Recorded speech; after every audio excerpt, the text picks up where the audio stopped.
하나님의 말씀 요한일서 4장 7절로 11절까지의 말씀을 보시겠습니다. 사랑하는 자들아 우리가 서로 사랑하자. 사랑은 하나님께 속한 것이니 사랑하는 자마다 하나님으로부터 나서 하나님을 알고 사랑하지 아니하는 자는 하나님을 알지 못하나니 이는 하나님은 사랑이심이라. 하나님의 사랑이 우리에게 이렇게 나타난 바 되었으니 하나님이 자기의 독생자를 세상에 보내심은 그로 말미암아 우리를 살리려 하심이라. 사랑은 여기 있으니 우리가 하나님을 사랑한 것이 아니요 하나님이 우리를 사랑하사 우리의 죄를 속하기 위하여 화목제물로 그 아들을 보내셨음이라. 사랑하는 자들아 하나님이 이같이 우리를 사랑하셨은즉 우리도 서로 사랑하는 것이 마땅하도다. 성도 여러분, 하나님의 보호하심 가운데 지난 한 주간 평안하셨습니까? 우리로 모든 수고를 마치고 이 안식일이 시작하는 시간에 말씀으로 모이게 하셨습니다. 벌써 5월의 마지막 시간이 되었습니다. 지난 시간들 가운데 함께 하셨던 것처럼 이 시간 속에도 같이 계셔서 우리가 말씀 가운데 길을 발견하고 삶에 필요한 교훈들을 얻는 귀한 시간이 되기를 이 시간 간절히 바라겠습니다. 예수께서는 그분의 마지막 여정을 향하고 계셨습니다. 유월절 만찬을 제자들과 함께 하신 후에 겟세마네로 기도하러 가시기 전 제자들과 그 다락방에서 마지막으로 나눈 대화가 요한복음 14장에 기록되어 있습니다. 요한은 이때의 이야기들을 복음서 가운데 유일하게 우리에게 전해줍니다. 예수님께서는 우리가 잘 아는 재림의 허락, 요한복음 14장 1절에서 3절까지 나오는 내가 가서 너희를 위하여 나라를 예비하겠다는 말씀을 제자들에게 하십니다. 그리고 어떻게 하면은 너희가 아버지께서 계신 그곳으로 올 수 있는지 이어서 말씀하고 계십니다. 내가 곧 길이요 진리요 생명이니 나로 말미암지 않고는 아버지께로 올 자가 없느니라. 너희가 나를 알았다면 내 아버지도 알았으리로다. 이제부터는 너희가 그를 알았고 또 보았느니라. 길이요 진리요 생명이신 예수를 통하여서 아버지께 갈 수 있다고 그분께서 제자들에게 말씀하셨지만은 제자들은 이 예수의 말을 이해하지 못하였습니다. 빌립이 묻습니다. 주여 아버지를 우리에게 보여주옵소서. 그리하면 족하겠나이다. 예수의 말씀을 알아듣지 못하고 이 말을 하는 제자를 향하여 예수께서 이렇게 말씀하십니다. 빌립아 내가 이렇게 오래 너희와 함께 있으되 내가 나를 알지 못하느냐. 나를 본 자는 아버지를 보았거늘 어찌하여 아버지를 보이라 하느냐. 예수께서는 다시 한번 진리를 소개하십니다. 내가 아버지 안에 거하고 아버지는 내 안에 계신 것을 내가 믿지 아니하느냐. 내가 너희에게 이르는 말은 스스로 하는 것이 아니라 아버지께서 내 안에 계셔서 그의 일을 하시는 것이라. 내가 아버지 안에 거하고 아버지께서 내 안에 계심을 믿으라. 그렇지 못하겠거든 행하는 그 일로 말미암아 나를 믿으라. 예수님의 말은 하나님의 말씀이었고 그분께서 하시는 모든 일은 하나님의 사업이었음을 이야기합니다. 그래도 믿어지지 않는다면 내 행하는 일을 통하여 나를 믿으라고 그분께서는 말씀하셨습니다. 이에 더하여 예수께서는 마지막을 앞두시고 그분의 제자들에게 한 가지 약속을 더하십니다. 내가 진실로 진실로 너희에게 이르노니 나를 믿는 자는 내가 하는 그 일을 그도 할 것이요 또한 그보다 큰 일도 하리니 이는 내가 아버지께로 감이라. 이 요한복음 14장의 대화는 복음서 가운데 요한만이 우리에게 남겨준 기록입니다. 그리고 이 가운데에서 우리는 이 재림의 허락을 주목하여 잘 알고 있지만은 그 뒤에 이어지는 예수님과 제자들의 대화에 더 유의할 필요가 있습니다. 예수님께서는 이 모든 사역 가운데 왜 자신이 이 땅에 왔으며 어떠한 일을 감당할 것이고 어떠한 미래를 너희를 위하여 준비할 것인지에 대해서 말씀하셨습니다. 스스로를 길이요 진리요 생명이라고 소개하고 나로 말미암지 않고는 아버지께로 갈 수 없다라고 말씀하십니다. 그런데 제자들은 그분 자신이 하나님 되심을 여전히 받아들이지 못하고 깨닫지 못하고 있었습니다. 빌립의 질문으로 시작된 예수와의 대화 가운데에 예수님께서는 그 자신이 하나님의 일을 말하고 하나님 일을 행하는, 그래서 그 행함으로 예수께서 어떠한 분이신지 알 수 있는 존재라고 이야기합니다. 더 나아가서 예수께서는 나를 믿는 자는 나의 행한 일을 하고 이보다 더 큰 일을 하리라고 이야기합니다. 하나님께서 이 땅에 그분의 공생의 기간 동안에 부어주셨던 그 능력이 예수를 믿고 따르는 자들에게 동일하게 내릴 것임을 약속하는 것입니다. 안타깝게도 제자들은 예수께서 십자가의 운명을 맞이하실 때까지 이 밤에 그들에게 하신 이 말씀을 온전히 깨닫지 못하였던 것 같습니다. 그러나 십자가 이후로 그들이 예수께서 그 밤에 그들에게 하셨던 모든 말씀을 그들이 이해하고 받아들였을 때 그들의 운명은 달라지게 되었습니다. 요한은 누구보다 생생하게 그 밤의 이야기를 기억하고 있습니다. 그래서 그는 그가 살아가는 모든 시간을 통하여 그분이 누구시며 어떤 일을 하셨고 무엇을 준비하시고 어떠한 계획 가운데 우리를 두셨고 우리의 삶은 거기에 반응하여 어떻게 살아야 할지에 대해서 사람들에게 이야기하고 전하였던 것입니다. 만약 여러분들에게 하나님이 누구시냐라고 묻는다면 여러분께서는 어떻게 대답하시겠습니까? 우리 주변에 많은 것들이 있는 것 같지만은 하나님이 누구시냐는 질문은 어떤 의미에서 대단히 개인적이고 체험적인 질문이 될 수 있습니다. 요한이 살아가던 시대에 사람들에게서는 하나님이 누구시냐라는 의문이 있던 시대였습니다. 물론 그들 가운데서도 그분에 대해서 알 수 있는 여러 가지 것들이 존재했습니다. 하나님의 말씀이 그들 가운데 있었습니다. 그리고 이 말씀을 풀어서 그들에게 가르쳐주는 자들이 있었습니다. 이것들을 통하여 그들은 하나님에 대하여 생각할 수 있고 그분이 어떠한 분이신지에 대해서 추측해 볼 수 있었습니다. 그러나 그 당시 세계에서는 이 하나님에 대한 이해가 부족해 보였습니다. 사람들이 그들의 마음 가운데 아버지가 어떤 분이신지, 하나님께서 그들에게 어떻게 다가오시는 분인지, 무슨 일을 하시며 어떠한 관계 가운데 계신 분인지 사람들은 충분한 지식 가운데 있지 않았던 것 같습니다. 재림교회 성경 주석에 있는 내용입니다. 이 교도들에게 최고의 신적 존재가 있다면 그는 그의 숭배자들에게 거의 관심을 갖지 않고 멀리 떨어진 존재인 반면에 많은 악한 영은 아주 가까이 있다. 그래서 그들은 하늘의 하나님을 무시하고 악마들을 달래려고 한다. 이방인들에게 영적인 존재는 두려운 존재들이었습니다. 절대적인 신이 존재하지만은 그들의 곁에 있지 않고 그들 주변에는 악령들이 있는데 내가 이 악령들에게 시달리며 살아가고 있다고 그들은 생각하였습니다. 삶에 있어서 이 신적인 존재들에 대한 관심은 어떻게 하면 그들의 진노를 피하고 어떻게 하면 그들로 하여금 나를 해코지 하지 않게 만들 수 있을지 이 사람들은 두려움 가운데에 이 신적인 존재들과 살고 있었다라는 것입니다. 이 형편은 다른 처지에 있긴 하였지만은 유대인들에게도 크게 다르지 않았습니다. 고대 유대인들은 때때로 하나님을 그 자신의 백성만을 아끼는 부족신으로 잘못 생각했기 때문에 그들은 그분을 그들 자신의 이기적 야망과 잔인성이 확대된 형상을 지니고 있는 듯이 생각하였다. 유대인들은 그들의 율법을 가지고 있는 자들이었고 하나님이 어떤 분이신지에 대해서 다른 민족보다는 잘 알 것 같은 사람들이었습니다. 그러나 여전히 그들이 알고 있는 하나님께서는 대단히 제한적인 존재로 머물렀으며 이마저 잘못된 오해된 이미지로 그들 가운데 심어져서 공포와 두려움의 대상이 되었다는 것입니다.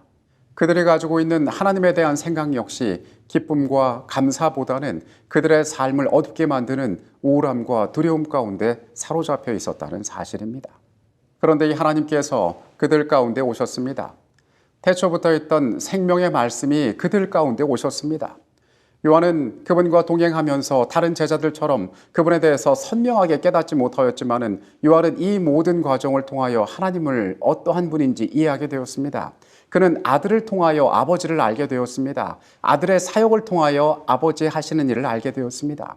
그래서 그는 자신이 가지고 있는 모든 친절한 언어를 동원하여서 자신이 만나는 모든 자들을 향하여 다가올 모든 세계를 향하여 그 하나님이 어떠한 분이시고 너에게 무엇을 선물하시고 어떠한 것을 우리의 삶에 원하시는지를 이야기하고 있는 것입니다.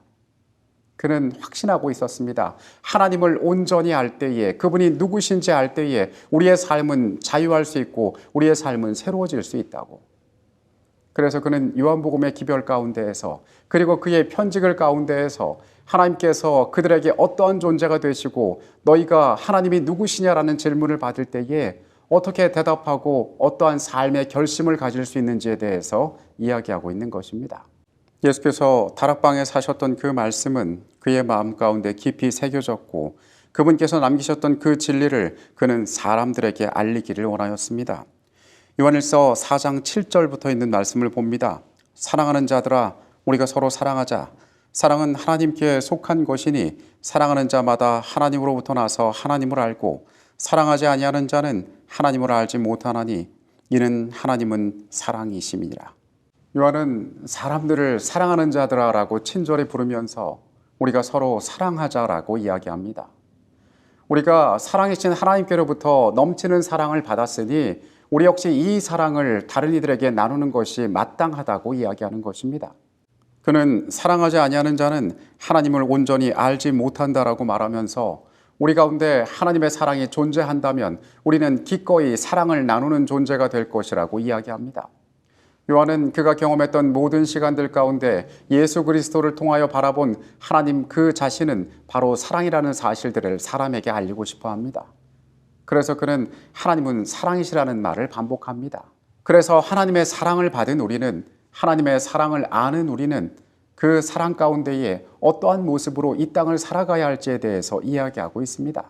하나님은 사랑이심이라, 이 단순한 말로 그는 우리에게 하나님이 어떠한 분이신지를 알려주고 있습니다. 9절부터 그는 그 사랑이 어떠한 것인지를 우리에게 말합니다. 하나님의 사랑이 우리에게 이렇게 나타난 바 되었으니 하나님이 자기의 독생자를 세상에 보내심은 그로 말미암아 우리를 살리려 하심이라. 사랑은 여기 있으니 우리가 하나님을 사랑한 것이 아니요 하나님이 우리를 사랑하사 우리 죄를 속하기 위하여 화목제물로 그 아들을 보내셨습니다. 사랑하는 자들아, 하나님이 이같이 우리를 사랑하셨은즉 우리도 서로 사랑하는 것이 마땅하도다. 요한은 사랑은 여기 있다라고 이야기합니다. 그 사랑의 내용은 하나님께서 그 독생자를 우리에게 보내시고 우리의 죄를 사하기 위하여 그를 화목제물로 삼으셨다라고 이야기합니다.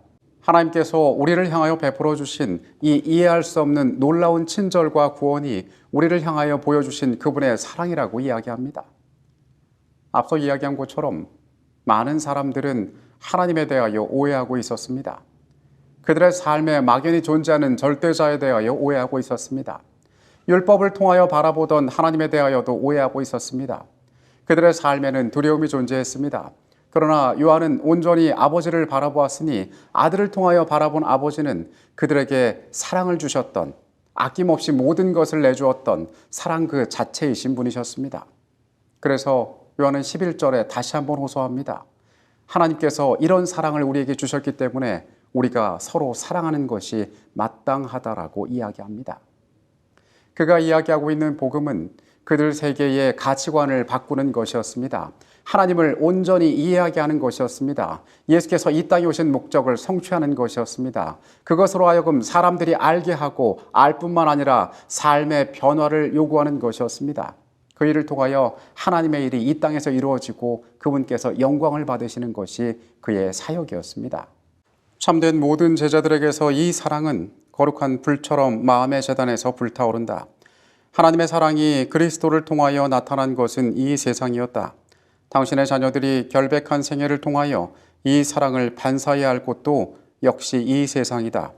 이와 같이 하여 죄인들은 십자가로 인도함을 받아 하나님의 어린 양을 바라보게 될 것이다. 교회에 다니는 사람들, 더 정확히는 예수를 믿는 사람들은 다른 사람들에게 친절하고 베풀 줄 아는 자들입니다. 이 사람들의 삶의 도목 가운데에는 어떻게 하면 남을 도울 수 있을까? 어떻게 하면 다른 일을 행복하게 할 수 있을까? 어떻게 하면 내가 가진 것들을 나눌 수 있을까라는 생각이 들어 있습니다. 교회에 대해서 이러한 마음과 생각을 갖게 한 것은 바로 아버지께서 우리에게 주신 사랑 때문이었습니다. 그래서 아버지의 사랑을 받은 자들은 서로 사랑해야 하는 존재들임을 요한은 여기서 우리에게 일깨우고 있습니다. 그 모든 것이 아버지 하나님을 온전히 이해하는 데서부터 시작되었습니다.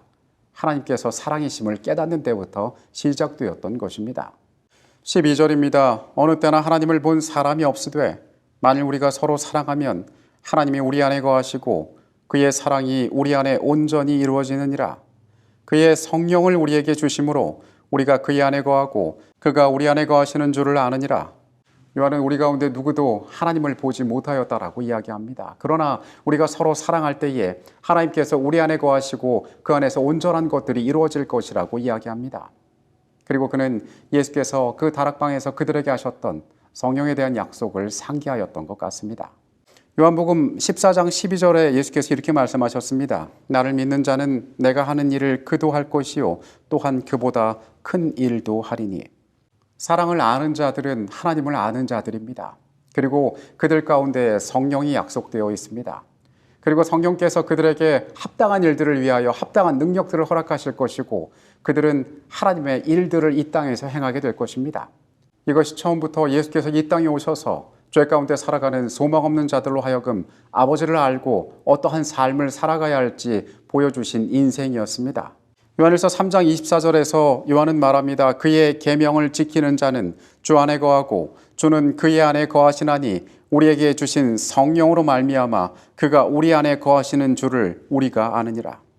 우리는 아들을 통하여 아버지를 바라봅니다. 그리고 아버지의 사랑을 아는 자들, 그 믿음 가운데 거하는 자들에게 성령을 약속하십니다. 그것이 하나님의 백성들의 삶이 될 것입니다. 아버지가 아들을 세상의 구주로 보내신 것을 우리가 보았고 또 증언하노니 누구든지 예수를 하나님의 아들이라 시인하면 하나님이 그의 안에 거하시고 그도 하나님 안에 거하느니라. 예수께서 그들에게 하셨던 내가 곧 길이요 진리요 생명이라고 말씀하셨던 아들을 믿는 자는 아버지를 안다라는 예수의 그 가르침을 요한은 다시 한번 반복하고 있는 것입니다. 우리는 이 장면에서 그 세계에서 예수 그리스도의 자리를 향하여 끊임없이 도전하던 수많은 이설들이 왜 문제였는지를 잘 깨닫게 됩니다. 우리는 왜 요한이 그토록 이 아들을 부정하는 자들에 대하여 경계하고 있는지를 알게 됩니다. 예수 그리스도께서 사람들 가운데 구주가 되시지 못한다면, 그분을 받아들이지 않는다면 그들은 아버지를 볼 수가 없을 것입니다. 또한 아버지의 사랑이 그들 안에 있지 않게 될 것입니다. 그들은 하늘의 일을 하지 못하게 될 것이었습니다. 그래서 요한은 이 아들에 대하여 예수께서 그들에게 가르치신 것처럼 너희가 이 아들을 통하여 아버지를 볼 수 있다라고 이야기하고 있는 것입니다. 하나님이 우리를 사랑하시는 사랑을 우리가 알고 믿었노니 하나님은 사랑이시라. 사랑 안에 거하는 자는 하나님 안에 거하고 하나님도 그의 안에 거하시느니라. 이로써 사랑이 우리에게 온전히 이루어진 것은 우리로 심판날에 담대함을 가지게 하려 함이니 주께서 그러하심과 같이 우리도 이 세상에서 그러하니라.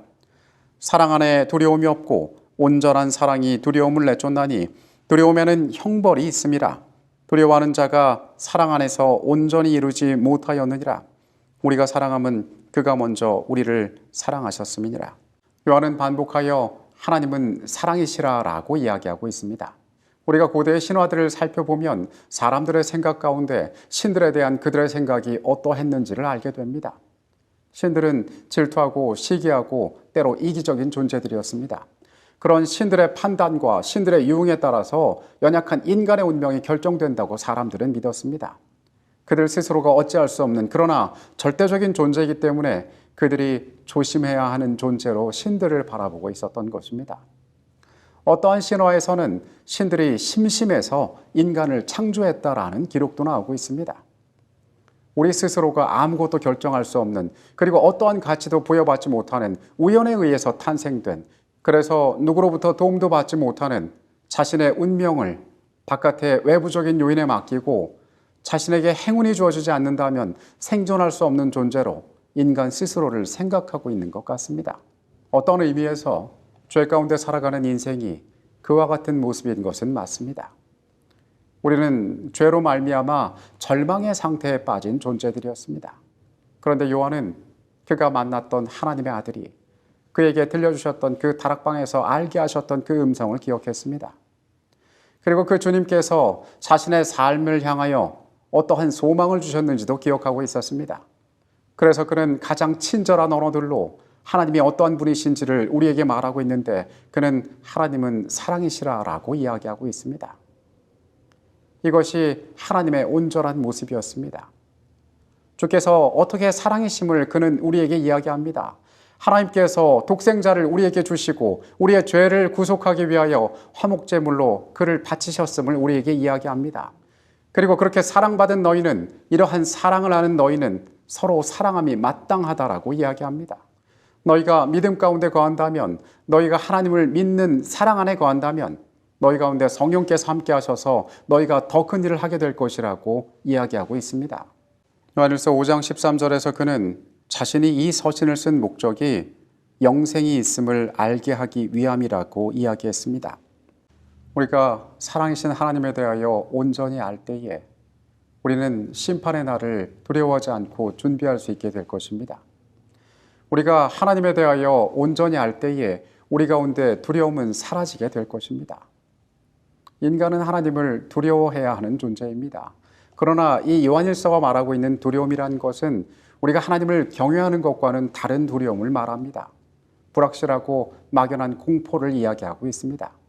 우리가 하나님에 대하여 온전히 알지 못할 때에 인간은 그러한 불안과 염려 가운데 휩싸이게 됩니다. 우리가 그분에 대하여 온전히 알고 그분을 우리 가운데로 받아들일 때에 우리는 진정한 자유함과 삶의 방향을 찾을 수 있다라고 성경이 가르쳐주고 있는 것입니다. 이 땅을 살아가는 우리의 삶이 많은 순간 헤매이고 있습니다. 어쩌면 이 모든 문제의 근원들은 우리가 하나님에 대하여 온전히 알지 못함으로 일어나는 문제들일 수 있습니다. 그분에 대하여 올바로 안다면, 하나님이 어떠한 분이신지를 안다면, 하나님께서 내게 하신 일들을 안다면, 그리고 하나님께서 내게 원하시는 것들을 알아간다면 우리의 삶은 다른 기쁨과 감사 가운데 거할 수 있습니다. 하나님께 대한 최고의 사랑과 상호 간의 이기심 없는 사랑, 이것이 우리의 하늘 아버지께서 주실 수 있는 최고의 선물이다. 이것은 충동이 아니요 거룩한 원칙이며 항구적인 능력이다. 성별되지 않은 마음이 이 사랑을 일으키거나 산출할 수 없다. 예수께서 다스리는 마음 속에만 이 사랑이 나타난다. 우리가 사랑함은 그가 먼저 우리를 사랑하셨습니다. 거룩한 은혜로 새롭게 된 마음 속에서 사랑은 행동을 지배하는 원칙이 된다. 이것은 품성을 수정하고 충동을 지배하고 감정을 억제하고 애정을 고상하게 한다. 마음속에 간직된 이 사랑은 생활을 유쾌하게 하고 주위에 있는 모든 사람에게 품이 있는 감화를 끼친다.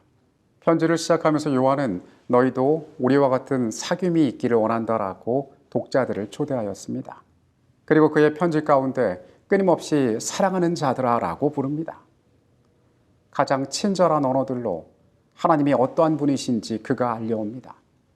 그리고 이 하나님이 사랑이심을 너희가 알고 그 믿음 가운데 너희가 살아갈 때에 너희의 삶이 어떻게 변화될 것이고 어떠한 증거들을 나타낼 것인지에 대하여 이야기합니다. 죄의 운명을 가진 인간이 어떠한 선물을 받았으며 어떻게 새로워질 수 있는지 그는 이 땅에 오신 말씀을 통하여 우리에게 가르쳐주고 있습니다.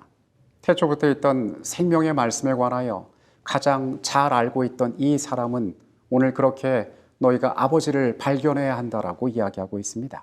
하나님은 사랑이시라고 요한은 말합니다. 이 말씀에 깊고 위대한 의미들이 우리의 생애 가운데 들어오게 되기를 간절히 바랍니다. 요한은 한 가지 더 강조하는 것이 있으니 그것은 그가 먼저 우리를 사랑하셨다는 사실입니다. 합당하지 않은 알지 못하는 자를 먼저 사랑하신 하나님의 사랑이 얼마나 놀라운지에 대하여 그가 이야기합니다. 여러분, 우리의 삶을 지배하는 것은 사랑이신 하나님에 대한 믿음이 되어야 합니다.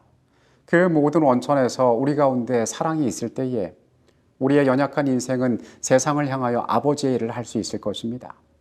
우리가 기꺼이 그 일을 협력하기 위하여 믿음을 갖는다면 성령께서 우리의 삶을 도우실 것입니다. 어떤 면에서 하나님은 사랑이시라는 이 말은 추상적이고 이론적인 말처럼 들리지만은 우리의 삶에 있어서 가장 중요한 원칙의 시작이 되는 말씀이라는 것을 오늘 우리는 깨닫습니다. 우리 안에 그 사랑이 있을 때 하나님께서 우리의 생애 가운데 아름답게 역사하시고 아버지가 있는 곳으로 우리의 생애를 인도하실 것입니다. 이 시간 말씀을 마치겠습니다. 거룩하신 아버지 하나님, 우리의 생애가 하나님에 대하여 얼마나 알고 있습니까? 하나님은 사랑이시라라고 말씀하시는 이 성경의 말씀을 우리가 깊이 깨닫게 하여 주시옵소서. 아들을 통하여 보여주신 그 사랑을 우리가 믿게 하시고 그 사랑 안에 거하는 자들 되게 하여 주시옵소서. 서로 사랑하는 자들 되게 하여 주시옵소서. 세상의 어떠한 것으로도 우리의 믿음이 흔들리지 않게 하여 주시옵소서. 성령께서 우리 가운데 거하심으로 예수께서 말씀하신 더 큰 일을 우리가 할 수 있는 자들이 되게 하여 주시옵소서. 이 땅에 살아가는 곤고한 삶을 아시는 주님, 우리에게 사랑으로 다가오셔서 우리를 일깨우시고 우리를 새롭게 하여 주시옵소서. 이 시간에 같이 계셨음에 감사드립니다. 예수 그리스도 이름으로 기도합니다. 아멘.